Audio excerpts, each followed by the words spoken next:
right in the wake of Secretariat's Triple Crown. And all of a sudden, this filly comes along. She was just a freak. She was unbelievably fast. She was regal looking. She just looked like a queen when she went on the racetrack, like she owned it, and she knew her business, and she was going to do it well.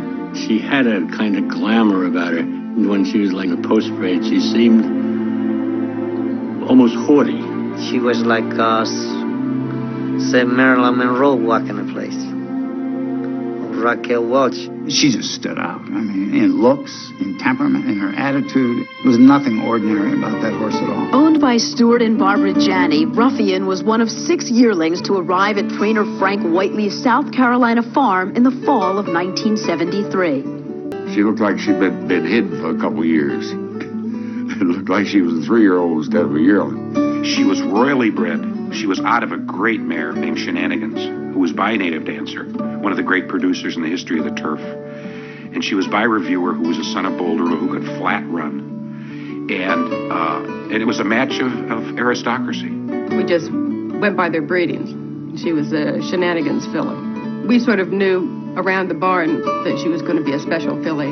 When she was a 2-year-old, I was galloping her one day, and I came back from the main track. Robin Smith, who was one of the first women jockeys in this country, she said, "He's gorgeous. Who is he?" And I said, "She is called Ruffian." Whiteley kept Ruffian's talent under wraps until her maiden race in 1974 at Belmont. It was the only time she was not the favorite.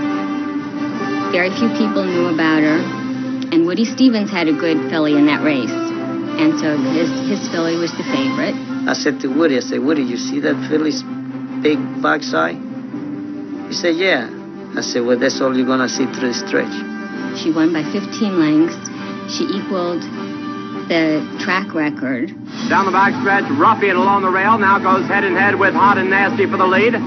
Hot and Nasty was also undefeated going into the sorority at Monmouth. And for 1/8 of a mile, they had this incredible duel. It's a 2-horse race as they pass the quarter pole. Ruffian on the inside, Hot and Nasty on the outside, going stride for stride. I had to hit a couple times, but she drove away from the other horse very easy.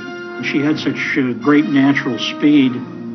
Her races were mainly parades. I mean, you know, she'd go out and say, "Catch me if you can," and nobody could. In the spin-away, she made mincemeat of everybody. She went to the lead like that black bullet that she is, made an easy lead and coasted home in blazingly fast time. Ruffian in front by 3.5 lengths. Going easily in front. A magnificent performance. In the stands that day was the trainer Lucien Lauren, who the year before had led Secretariat to his Triple Crown. Lauren was widely quoted after watching Ruffian spin away as saying, "As God is my judge, she might even be better than Secretariat." After being named 2-year-old Filly of the Year in 1974, Ruffian didn't miss a beat as she entered her 3-year-old campaign. It's Ruffian in front and going easily. Ruffian captured the Filly Triple Crown in 1975, going off in each race at odds of no worse than 1 to 10. Her performance in the final leg, the 1.5-mile Coaching Club American Oaks, awakened racing fans. Nobody thought she'd ever go that far. She wasn't even hit with a whip. When a filly would run up to her and try their best to get on even terms, and then she would just kind of spit in their eye and pull away, she'd break their heart. Ruffian was out of female competition, winning all 10 of her starts. The long-range plan was, after the spring season, to give her a rest and then race her against colts and older horses. But those plans got waylaid once people got a hold of the idea of the match race. The undefeated Ruffian held the statistical edge over 1975 Kentucky Derby winner Foolish Pleasure, who had won 11 of 14 starts with second-place finishes in the Preakness and Belmont. He was not the brilliant kind of horse that Ruffian was. He was kind of a blue-collar kind of guy, but he got the job done. Here we happen to have an extremely gifted 3-year-old named Foolish Pleasure. He looked like a sprinter, very fast horse, very muscular, real athlete. And this extremely gifted filly, who had just won the Filly Triple Crown. It was a natural for them to meet, you know, to see who was supreme, because she hadn't been tested against the colts. Match races have provided American racing with some of its finest moments. Match races started because at the beginning they were almost the only kind of racing there was. One rich man said, "I'll race my horse against your horse." And the greatest one is between Al Sabin and Whirlaway at Narragansett Park in 1942. People came on trains from as far away as Philadelphia to Rhode Island just to see the race that day. There was that much of a difference between them at the finish line. The Nashua Victory War Swaps was the most exciting sports event I ever saw, even bigger than Mazeroski's home run. Two great horses in a match race will come out without strategy, but just with speed to burn, burning to beat each other. It's, in a sense, like two great prize fighters getting into the ring, and it's just the two of them to decide which one is best. Belmont considered a race between Ruffian, Foolish Pleasure, and Preakness winner Master Derby. The Foolish Pleasure camp decided they didn't want a three-horse race with those particular three horses. They was guaranteed $50,000 to the last place horse, so they had agreed to buy us out of the race. It was the first time I can ever recall that a horse got that much money for not starting in a race. They thought it would be a wonderful thing for racing. That's the usual excuse they give when they're doing something commercial. With Master Derby now out of the way, a head-to-head match race was imminent, even if Ruffian's camp had reservations. Frank Whiteley and a lot of people in racing don't like the idea of match races to begin with, because for good horses to go all out for a mile and a quarter is exhausting. They kept up to the ante, and Mr. Ante said, "Frank, we're going to have to do this sooner or later." Thus, the stage was set for an equestrian version of the major battle of the times. The theme that the marketing people hit on for this match race, which is, you know, boy versus girl. This was not long after the Billie Jean King, Bobby Riggs match, so, I mean, there was a lot of fun to it as well. The feminist movement was demanding that women be pitted against men. If you were looking for Mrs. Superman, there she was on four legs. And with all this stuff going on about feminism, there's our hero. There is less difference between female horses and male horses, athletically, than there is between a man and woman. She ran with the kind of fire that we assume to be a male characteristic. After she won the Mother Goose, I remember a very sensible, otherwise sensible horseman, after the race was over, saying she got to be a dyke. Good afternoon and welcome to the Great Match Race. This is an historic event. Oh, there have been other match races before, as you know. There have even been match races between fillies and colts before. But seldom in modern times has a situation presented itself that does here this afternoon. On July 6th, 50,000 rolled through the turnstiles at Belmont Park, and 18 million watched on television as Ruffian and Foolish Pleasure took center stage. It was not a racing crowd. It was a celebrity-seeking crowd. There was a tremendous buildup of people wore buttons all over the place. And there were pins that said, "I'm for Foolish Pleasure," and the men would wear them, and the women would wear the Ruffian things. Well, I picked Foolish Pleasure just because he's a male. Ruffian because she's a female. I like Foolish Pleasure because I'm a male chauvinist pig. Believe me, the debate was hot. Everybody on the racetrack was fiercely divided, and you either were for her or against her. It was a big commotion on people watching this, filly and a colt compete like that. If you looked at the paddock that day, most people knew each other, and that was really a gathering that day of racing nationally. One jockey was riding both horses, and that was Jacinto Vasquez. And when it came down to choosing, he chose to give up a Kentucky Derby winner to get on the filly for the match race.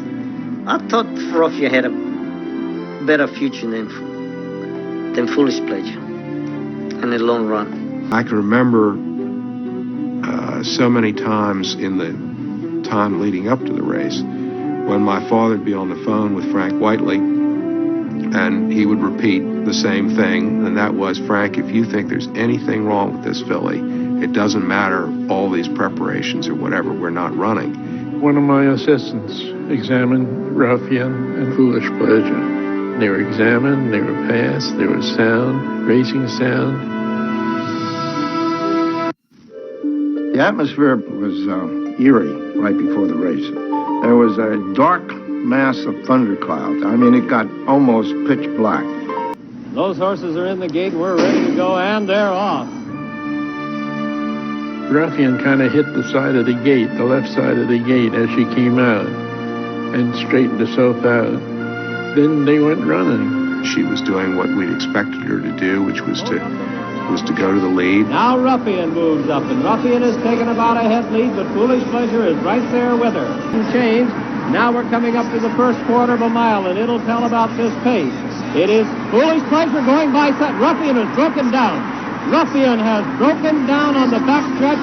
This race is over.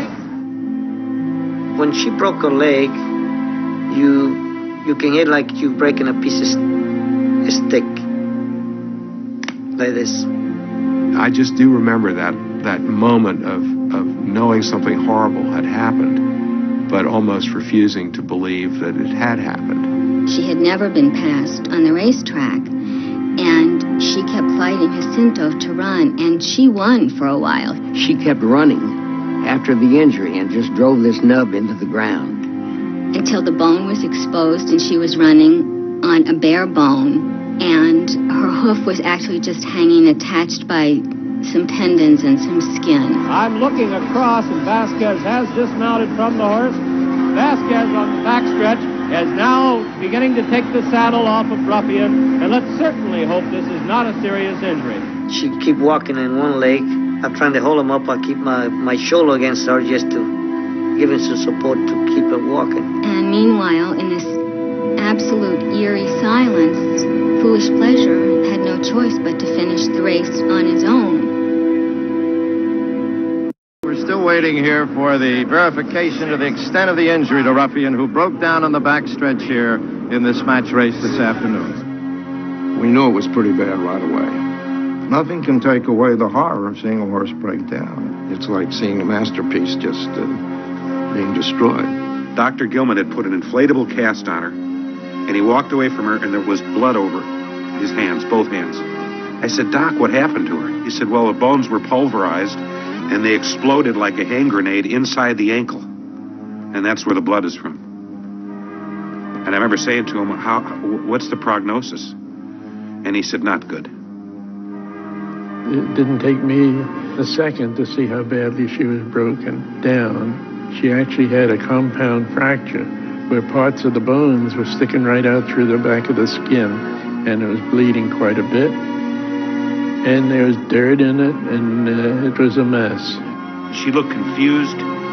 She looked scared, and they managed to get her on a van and get her back to the barn. She should have been put down on the spot, but it would have been, we'd been almost lynched if we hadn't made an attempt. Because this horse was really at that point already an icon and a public figure and had broken down on national TV, her owners could not just immediately put her down. Ruffian was taken to Dr. William Reed's Equine Hospital across the street from Belmont Park. Every attempt was made to keep this filly alive. You put yourself in a position of saying, well, I'll do everything I can do, the best we can do it, but going into it, you know you have no chance. They had put this cast on her, and if she didn't kick the cast off, she might survive. But she was coming out of anesthesia. She had no control over herself, and she was just fighting. That was part of her makeup. She was a fighter. She started running in place, laying on her side, and shattered her elbow into hundreds of pieces. It was like cracked ice. Of course, that was the swan song. We couldn't go any further. Parthill was talking to us out the door.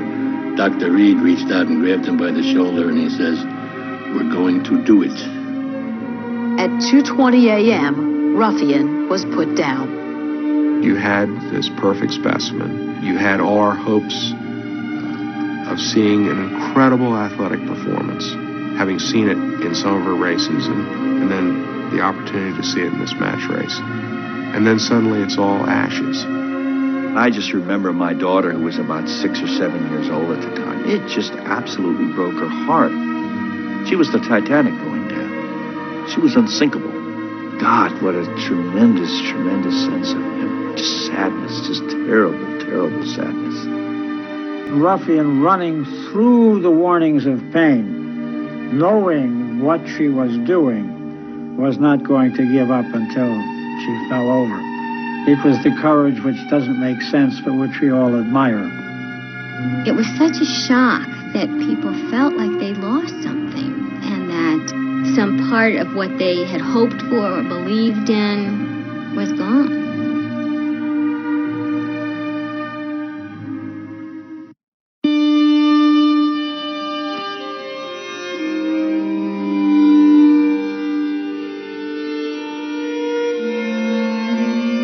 I was in Delaware, and I'm watching it on television. And Delaware Park the next morning was like a tomb. Everybody was in tears.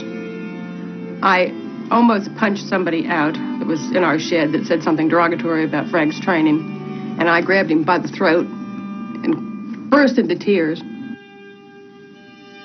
I ran into one of the girls who worked with me at the barn, and I said, "How'd the filly do last night?" "God, didn't you hear?" And then I remember the two of us just standing there in the track kitchen crying. I know people that tuned in to that race to maybe watch their first horse race. And later they found out that she had to be euthanized. They never watched another horse race again. I walked to the barn by 5:30 in the morning. And Mr. Wiley came to me and said, "Jack, don't feel bad. It's part of the business." He said, "We got to go on." 17 hours after her death, Ruffian was laid to rest in the Belmont Park in Field.